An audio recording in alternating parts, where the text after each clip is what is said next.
Hello everyone, আসসালামু আলাইকুম। কি অবস্থা সবার? তো শীতকাল চলে আসলো ফাইনালি। তো শীতে আপনাদেরকে মাছদের আপডেট দেওয়া হয় না, আর অনেকদিন যাবতই আপনাদেরকে মাছদের দেখাই না এভরিওয়ান। তো আজকে ভাবলাম মাছদেরকে একটু দেখাই। তো আমার ঠান্ডা লাগছে, একটু কথাটা অন্যরকম আসতেছে। তো প্রথমে আমি এই ট্যাঙ্কটা দেখেন, এই ট্যাঙ্কটাকেই আমি কিছু এই জায়গায় নতুন কিছু গাছ অ্যাড করছি, আর এই জায়গায় একটা শাপলা গাছ অ্যাড করছি, আর এই ট্যাঙ্কটা পুরা নতুন একটা সেট আপ এই জায়গায়। তো এই জায়গায় শুধু আমি পলি মাছ, হোয়াইট মরিচ এটা রাখছি, আর এটা ভিতরে আমার প্যারটটা।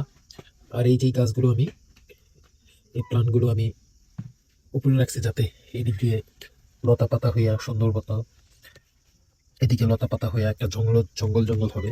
এই যে এদিকে দেখেন।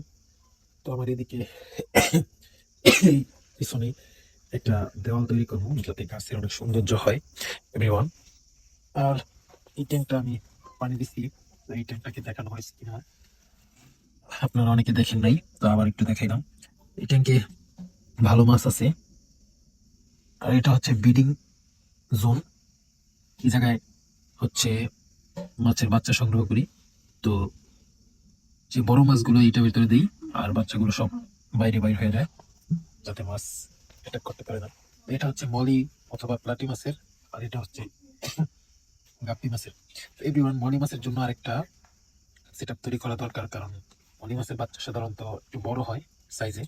তো ওই নেটের ফাঁকা দিয়া বের হইতে পারে না। আর এটার ভিতরে কিছু দেশি মাছ আছে 2-3 পিস, আর এটার ভিতরে আমার গাপ্পি মাছ আছে এভরিওয়ান। আর আমি এটার ভিতরে কিছু নতুন কিছু মলি মাছ আনছি, 1 পিস ব্ল্যাক মলি, আর 2 পিস এই যে হ্যাশ কালারের মলি। আর আমি এই যে দেখেন, আমার এই গাছটা মইরা গেছিল, আবার নতুন পাতা গজাইতেছে।